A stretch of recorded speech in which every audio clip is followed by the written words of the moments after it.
It'll be a test for the market. Oh, it's working now. Got there. I mean, it's always amazed me that, you know, you build 3-bedroom apartments, as you say, I'm big, you want to have price increase.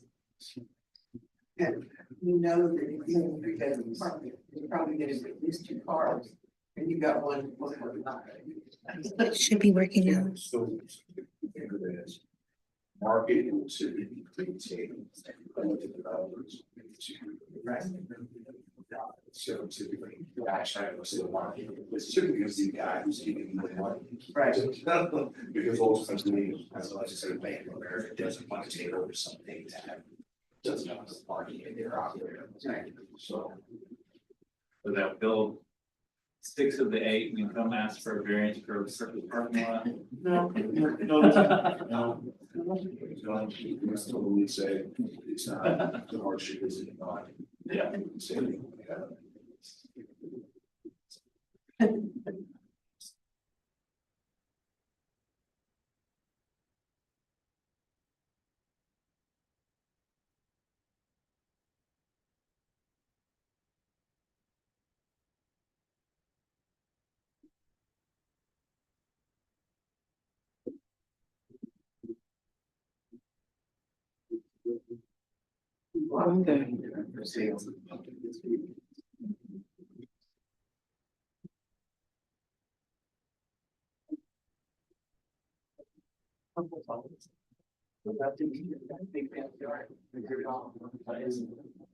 you know, they want to start a family. It's a big thing. Okay, should I do tests with the volume?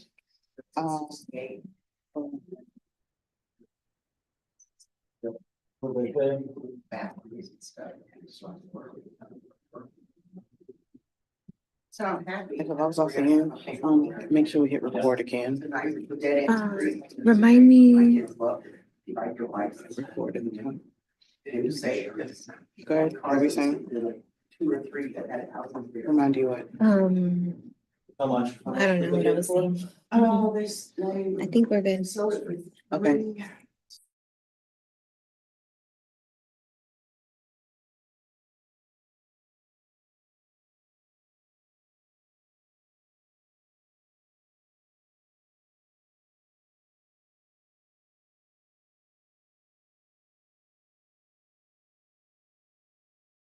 Our technical difficulties have been resolved, so we're back. And we now have the case number 2025-00003. For property located at 938 Sewickley Drive. Hope I said that correctly. Thank you, Chairman. So the property owner is Jeremy Hines, represented by David Murray from Murray Law Firm for property located at 938 Selwickie Drive, owned by Jeremy and Rochelle Hines.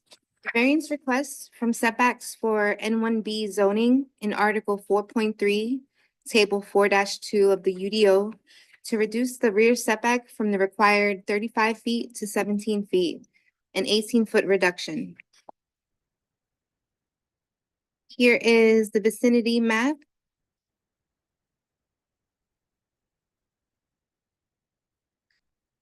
And the zoning is N1B, Neighborhood 1 zoning district.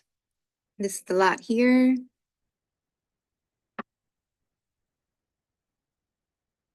Here's an aerial map.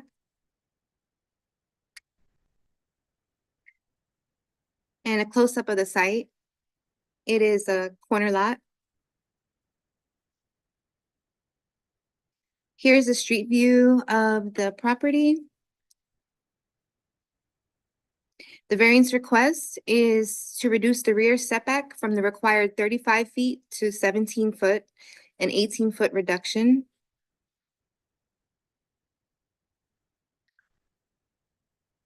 Here you can see the site. On the left side, without the variance, the square footage of the lot is 4,763 square feet with a 27-foot depth. And on the right side, with the variance, it would be 6,126 square feet with a 47-foot depth. Just to be clear, the pad would be 6126, not the lot. Yes, the pad. It's changing the pad. Good. Thank you. It's a corner lot with the angular lot, a pad, 60 degrees angle. Whereas others would be 90 degrees in the neighborhood. There is a fence between the current property and the adjacent property owner. Here's the variance criteria if you wanted to look over the findings of facts for the case.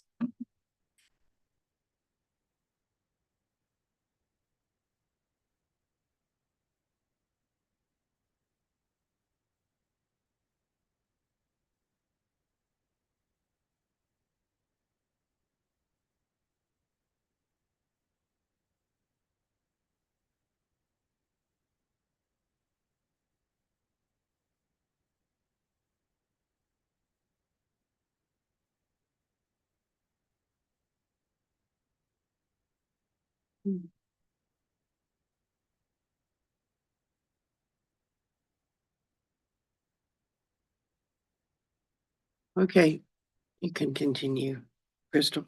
Okay, thank you.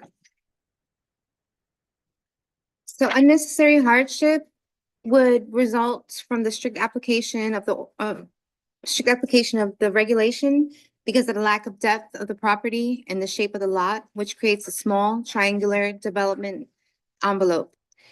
The hardship does result from conditions that are peculiar to the property because the required setbacks applied to the shallow depth and shape of the lot create a small development envelope that is angular with a depth of 27 feet at the shallowest point.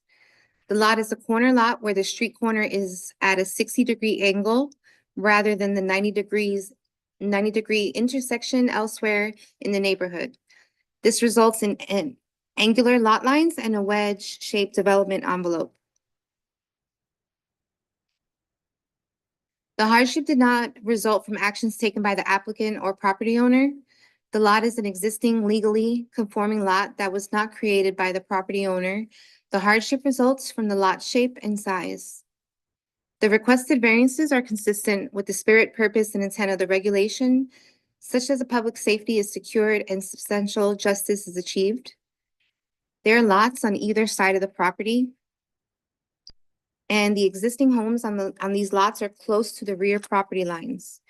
There are other examples of homes in this neighborhood with legal non-conforming rear setbacks. Granting the variance would not result in a rear setback that is out of character with the neighborhood. The requested rear setback is within 2 feet of the existing established rear setback of the 1954 home. So the requested rear setback would not significantly alter the location of the home on the property. The applicant has offered and agreed to the condition that only one single-family home and permitted accessory uses and structures are permitted on the lot. The variance would allow the construction of a single-family home, and granting the variance would not adversely affect the adjacent or contiguous properties. Granting the variance would not alter the essential character of the neighborhood. Here is where we posted the sign on the property, and that is the end of that presentation. So that's the front, that's the 90-degree or 60-degree that you're talking about right there in the front, correct? That's the front of the property? Mm-hmm. Can you go back to the slide with the setbacks? Yes, So you've got a 17-foot side, well, are you delineating what is the back and what is the front on in this variance, are we saying, or are we just saying setbacks? So 17, the requirement is a 35-foot rear yard, which then the rear yard is opposite the more narrow street frontage. The more narrow street frontage is Blackberry. So Blackberry is the front of this lot, and Sweckley, or however you pronounce that, is the Okay. corner side. Alright. So the corner side, they have a 13.5 foot setback. Front yard is 24 feet. And then side yard would be to the south is 5 feet, and then rear yard is 35 ordinance required, and the request is to reduce that to 17 feet. Gotcha. That 17 is a request from the applicant, not a number that that came up with. Okay. Yeah, the existing house is close to that. I think it's like somewhere in the neighborhood of 17 to 19 feet off of the rear property line already. Does it For the encroach on the, does it encroach on the 24 on Blackberry? No, Okay. No. Um, and it doesn't encroach on the 5 to the south either. So that's not changing. how does, so with a build, so they've got a buildable area of 6,000 square feet, With 6,126. variance, they would. Right. How does that compare to the neighboring properties? And I mean, if you were to take a typical property and subtract out the, I mean, is this a outlier in the allowable buildable area in the neighborhood? Wait a second. The lot as a whole is 0.297 acres. Their neighbor to the south is 0.219. The neighbor to the rear is 0.249. On the opposite side of Blackberry, it's 0.338. And then a lot of the other lots in the neighborhood are closer to 0.3. And what was this property? It was what did you say this one was?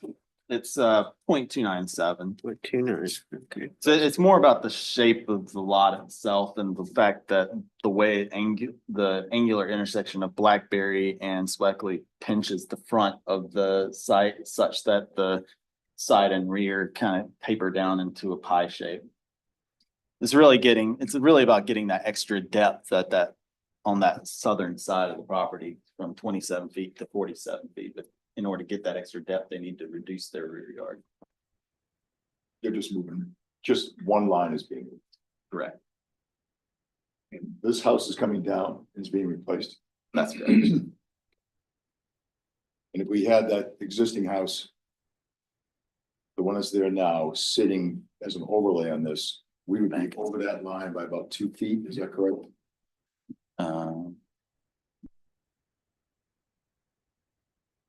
So that's where it sits currently on the. So you thought it was like 2 or 3 It's feet over? within 2 feet of what they're requesting, yeah. And it's pretty much right.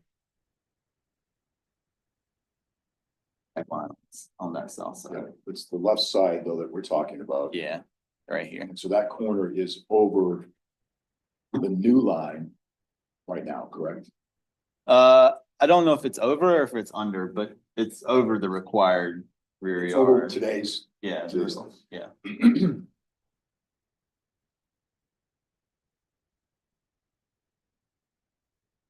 But what did Crystal say, that it was really only like 2 feet from the original, whatever the plotting was in when the house was built in 1940 something, 54.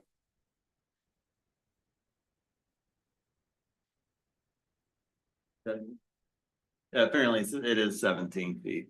The existing house is 17 feet from the rear, so it's the same. What they're requesting is the same as what's there. So where it sits right. I think the surveyor had made some discrepancies, so over the course of us working on the findings, there was a correction made to the survey, and so the existing house sits 17 feet from the rear property line, which is what they're requesting on the rear. So that house is right there, so they're gonna make it wider to the right and to the back? I haven't seen like their site plan, like Oh, the okay, house plans, obviously, but I think the idea is basically the house would move because their building envelope is basically here. right. The new house is gonna kind of be within this area. Kind of, Jennifer, it's kind of like that's what you're turning that, it would be turning that building, Oh, okay. so. Yeah, And a lot of neighborhoods where you had corner lots like this, the houses are often set at an angle like that, Right. pushed far back onto the property as possible.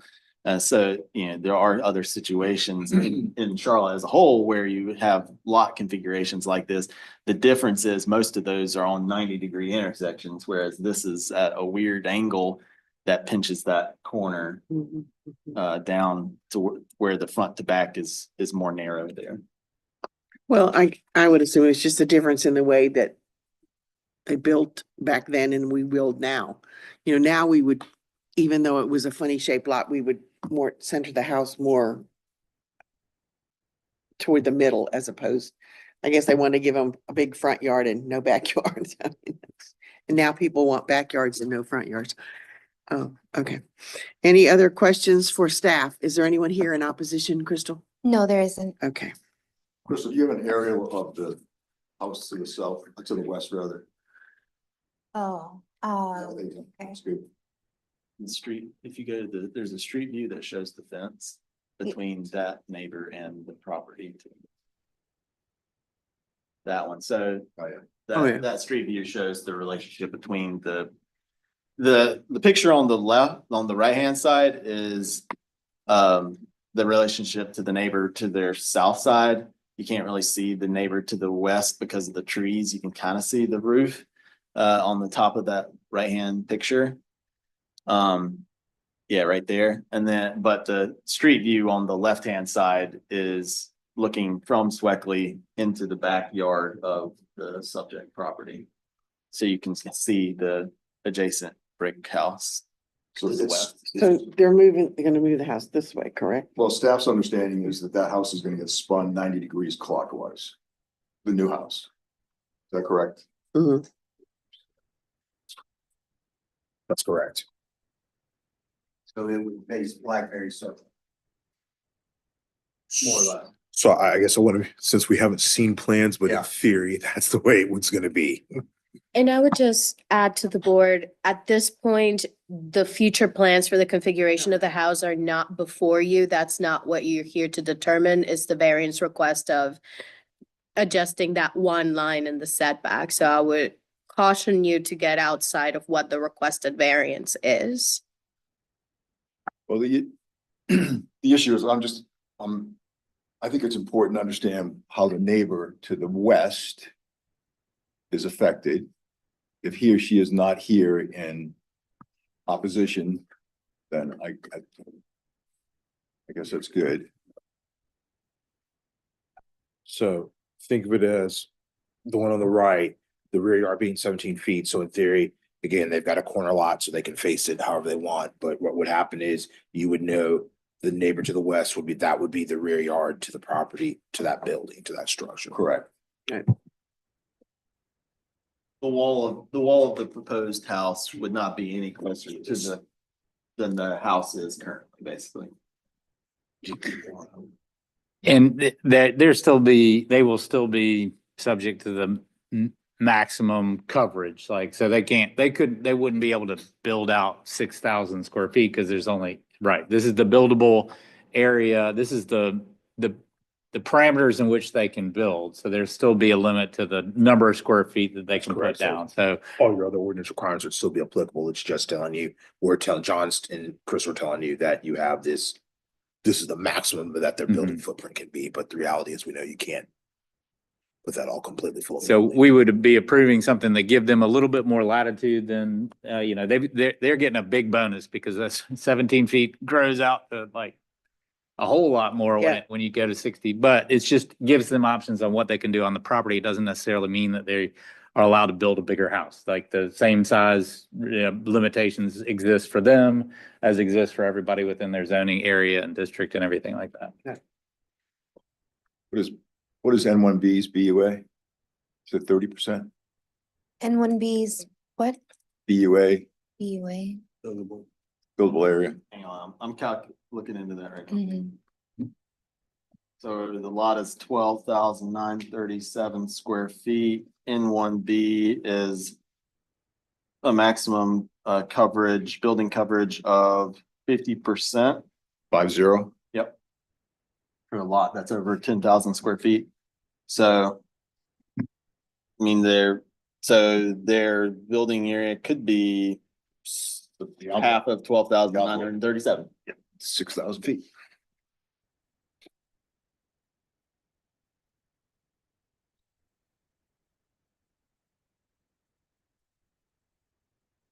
And that would be true whether they had a variance or not, except for the fact that the variance reduces that building area.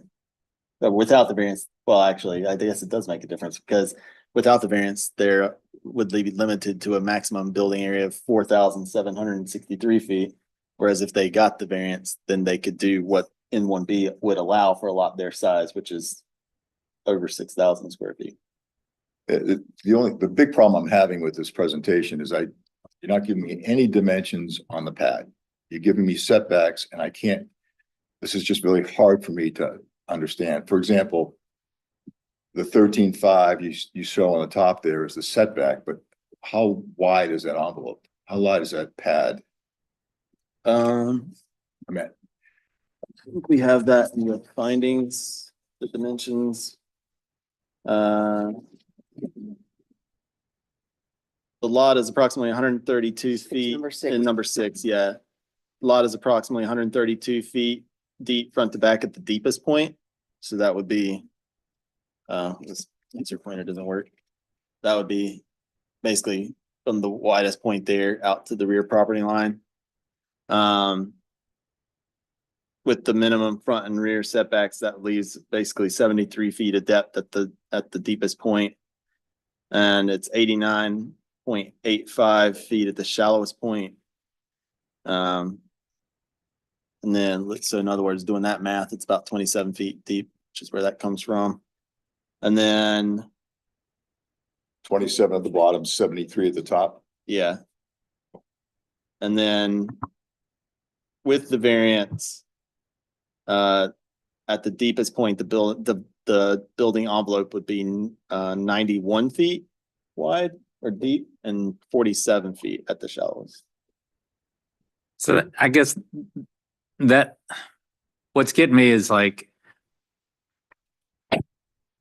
are all the other properties in the neighborhood? So it sounds like there's a 50% limit on what you can build in this area.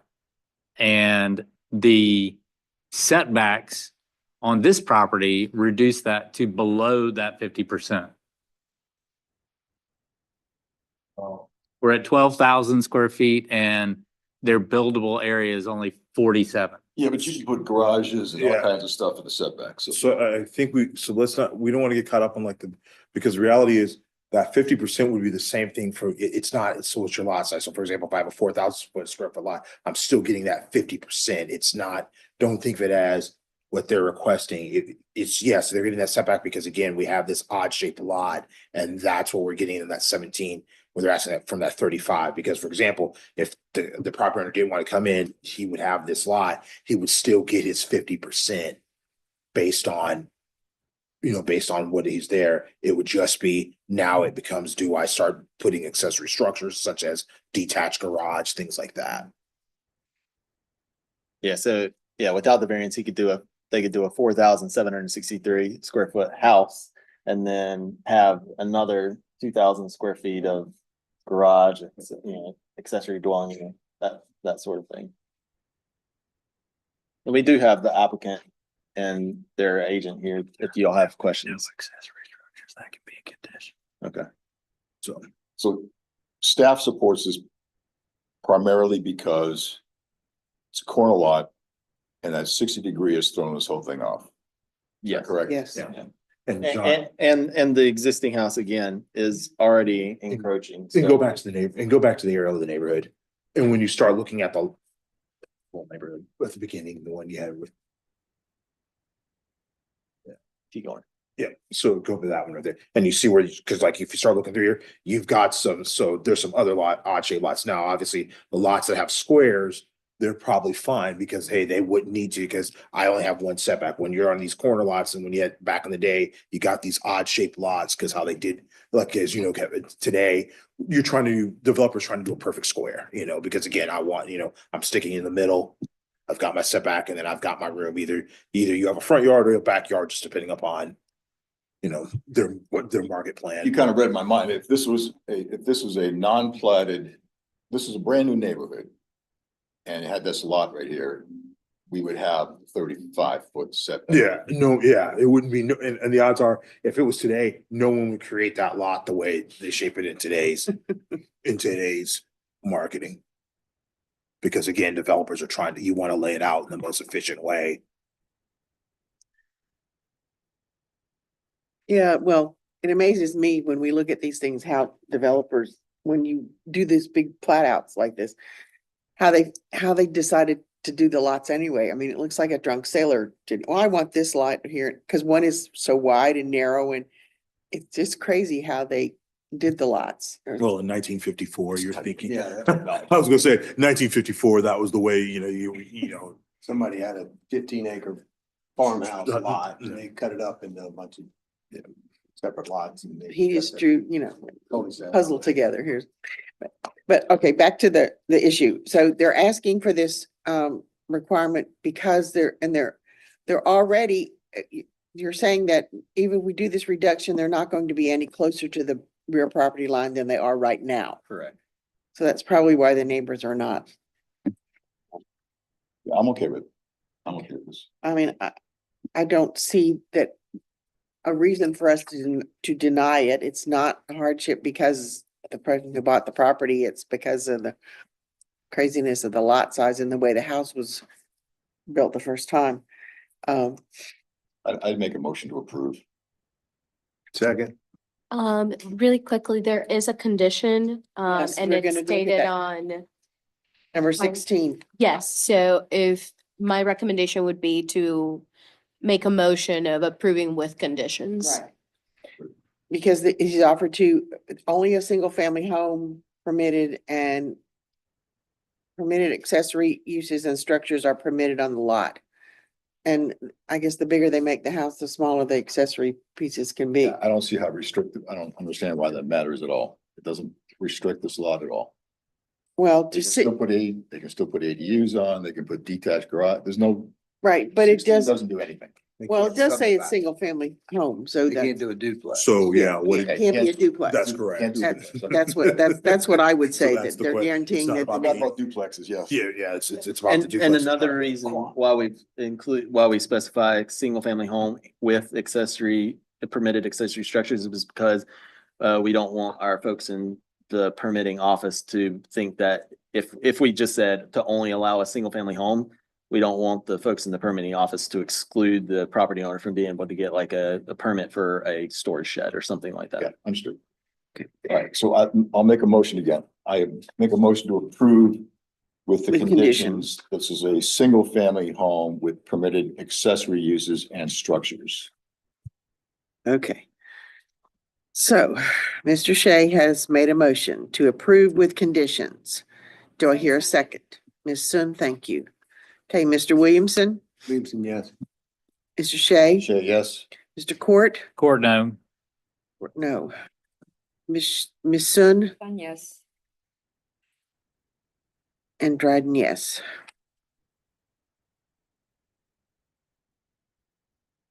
All right, so now we need to approve the finding of facts and conclusions of law. Do I hear a motion?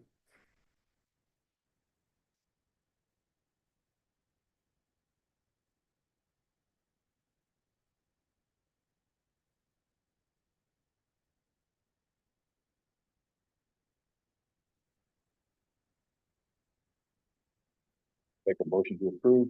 Okay, Mr. Shea, thank you. Do I hear a second? Williamson, second. Thank you, Mr. Williamson. Okay, Ms. Sun, Yes. Mr. Court, Court, no.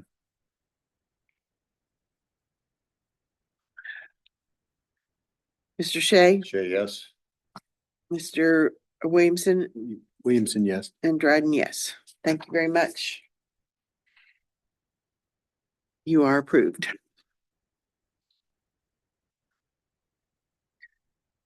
All right. Our next variance is number 2025-00004. for property located at 2253 Westminster Place. Thank you, Chairman. So as you said, the variance is 2025-00004. John Boardman is the property owner, represented by David Murray from Murray Law Firm. Property located at 2253 Westminster Place. Owned by John Boardman and Lindy Ann Boardman. The variance requests from setbacks for N1A zoning in Article 4.3, Table 4-2 of the UDO to reduce the rear setback from the required 40 feet to 8.5 feet, a 31.5-foot reduction. Here's the vicinity map, shows the location. The zoning is N1A, Neighborhood 1 zoning district. An aerial map view of the site. The street view. Here shows approximately 40 feet rear setback location. So the house encroaches from that 40-foot rear setback location. Go back, was that like half the house? Tiny lots. Gosh. Okay, So the black dash line is the 40-foot required setback. The blue long dash line, it is the 10 and 0.8 foot established rear setback. And then the green solid line is the 8.5 foot proposed rear setback.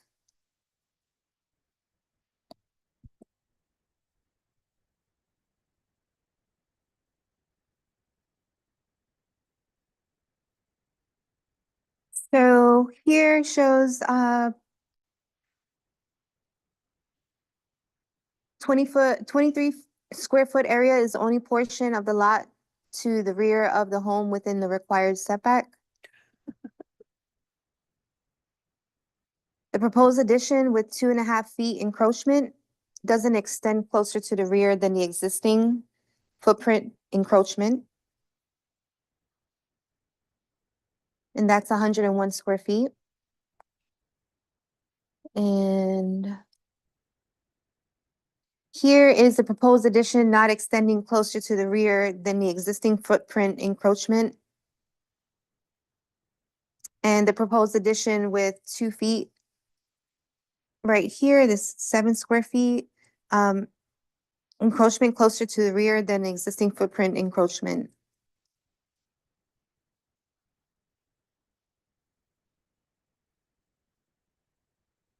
They're pretty much squaring it off in the rear.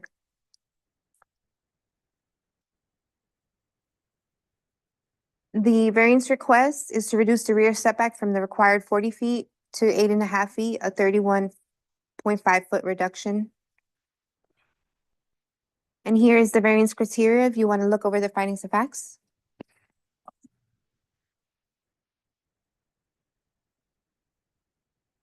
So can you go back to the new plan? That's it.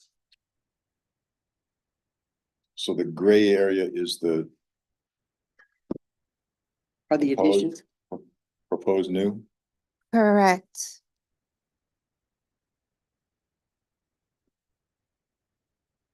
That side, and then in the front, that triangle, that's the proposed.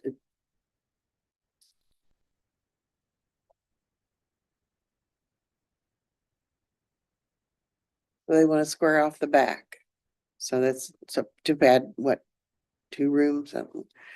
There are 2 small additions, 38 square feet and 31 square feet.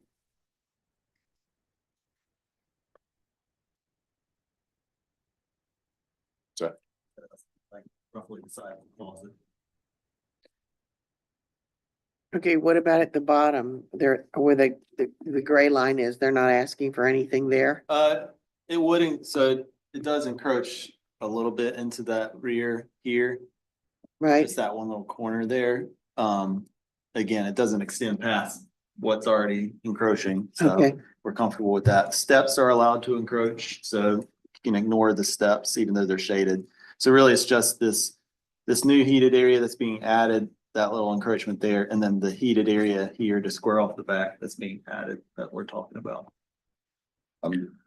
Just so I'm clear, John. This is minimal. Staff has leniency here, flexibility. Is there a point here where this would not come to us? I mean, we're close, aren't we? So I think you're referring to like administrative adjustments. Correct. So we can only reduce setbacks by a degree of 10% or 2 feet, whichever is greater.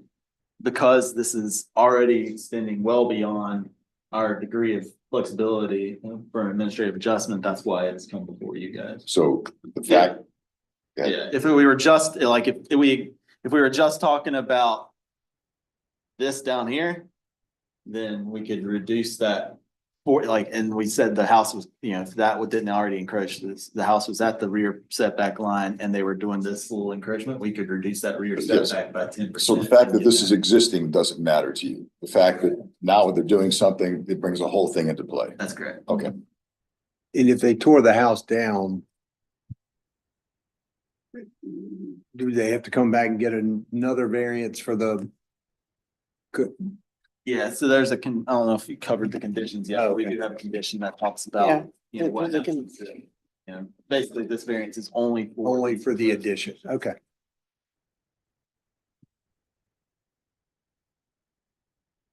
where the encroaches are permitted and no heated or unheated areas can encroach into the 8-foot square setback if granted. So where's the 8-foot setback? That's, Previous.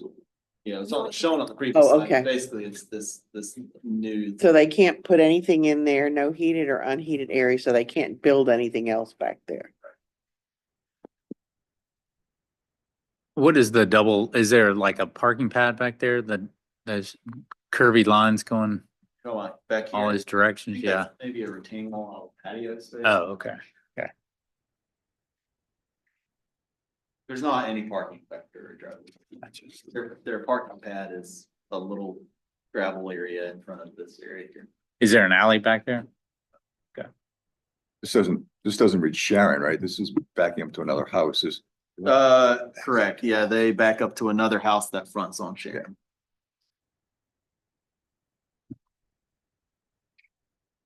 This lot, how big is this lot? It's not very big. It's like 8,000 squares or, 0.151 yeah, acre. it's pretty small. They're all small in Westminster. Yeah, Sharon and Westminster Place come down to a corner, and Right. so the lots get progressively smaller as you get to the intersection. So basically, this is pretty much the only thing and forever and always that they can do to this house to make it bigger. Unless they Essentially. tear it down and come back and ask for craziness. Correct.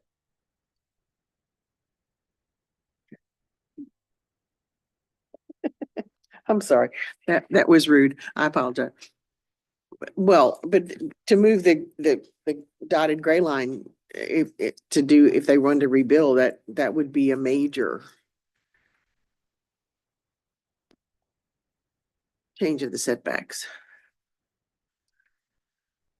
And no one's in opposition?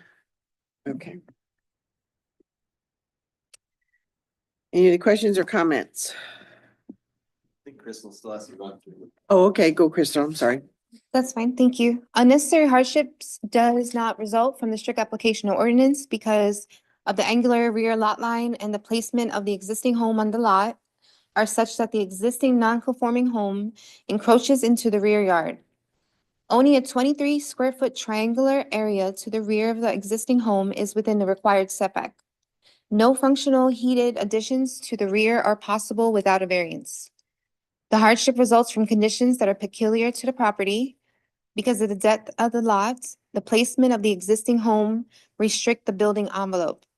The lot is approximately 110 feet deep, front to back at the deepest point, and 91 feet at the shallowest point, resulting in an angular rear lot line.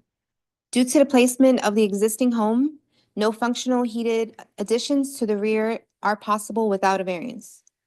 Just a quick question. Is that intended on the first variance standard, is then intended to say unnecessary hardship results from strict application of the ordinance? It should. Say that. It says would result on the paperwork.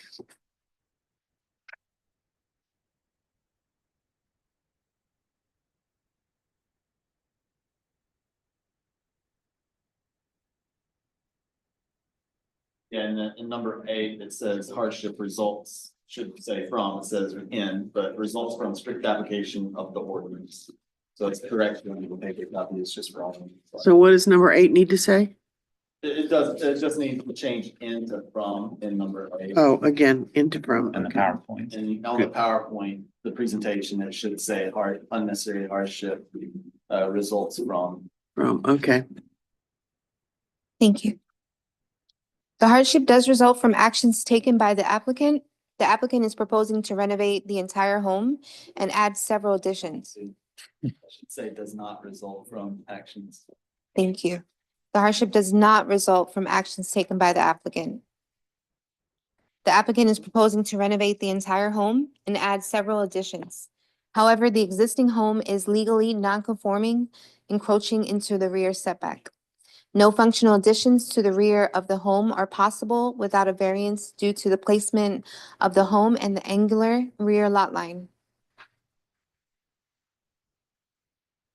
And the heading on that one is incorrect as well. It should be, requested variances. Is consistent with the spirit, purpose, and intent of the ordinance in that the public safety is secured and substantial justice is achieved. The rear of the property is abutting the rear of single-family homes. Only a small portion, about 7 square feet, will encroach further into the rear yard than the existing home footprint. The majority of the addition will not extend closer to the rear property line than that of the existing home's footprint and will not exceed the established 10.8-foot rear setback. The visual impact of the additions is limited to their proposed location to the side and rear of the home. The lot is located near the intersection of Sharon Road and Westminster Place, which intersect at angle, creating lots near the intersection with shallow depths and angular rear lot lines. There are other lots nearby with similar conditions, and granting the variance would not adversely affect the adjacent or contiguous properties. The applicant has agreed to the condition that the variance is only applicable to the existing home encroachment and proposed additions indicated on the applicant's site plan and will not be used to calculate area for unheated additions described in Article 18.2 of the UDO.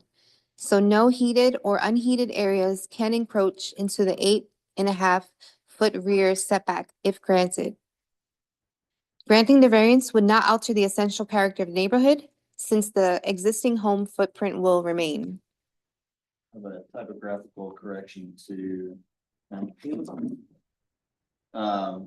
which intersect at an angle. Wait, you're in 19? Yeah, first line of 19, And intersection of Sharon Road and Westminster Place, which intersect at an angle. Okay, Add a comma after. okay. And here is the sign located on the property. That concludes that presentation.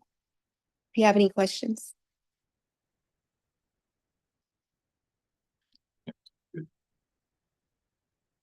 Yeah, I mean, if we're just, I think I would support this. I think that I agree with all the hardships that staff has identified. And I feel like I'm confident this will not alter the character of the neighborhood at all.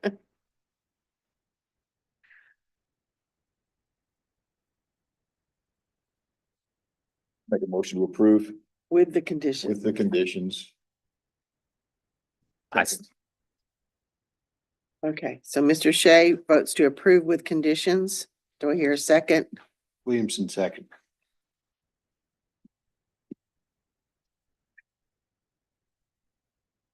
Okay, Ms. Sun, Yes. Mr. Court, Court, yes. Mr. Shea, Say yes. Mr. Williamson, Williamson, yes. Dryden, yes. Okay. Now a motion to approve the finding of facts and conclusions of law as amended in number 8 and number 19. So moved. Thank you, Mr. Court. Do I hear a second? Real quick, I think Yes. there's a random S in number 8 in front of the word angular. Is, Oh, there's an S in there, yeah. Okay, Amend my motion, to remove the S in the line 8. okay. So the motion has been made to, approve the finding of facts and conclusions of law as amended in number 8 and number 19. Do we hear a second? Williamson second. Thank you, Mr. Williamson. Ms. Sun, Yes. Mr. Court, Court, yes. Mr. Shea, Say yes. Mr. Williamson, Williamson, yes. and Dryden, yes. And so the finding of facts and conclusions of law are approved as amended.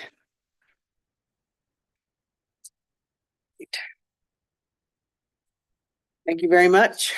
Board, we need to look at your minutes to approve. Make a motion to approve the minutes. Court, second. Okay. Mr. Williamson, Williamson, yes. Mr. Shea, Say yes. Mr. Court, Court, yes. Mr. Sun, Ms. Sun, Yes. and Dryden, yes. So the minutes from January the 28th meeting are approved. If there is no other business, meeting is adjourned. Thank you very much.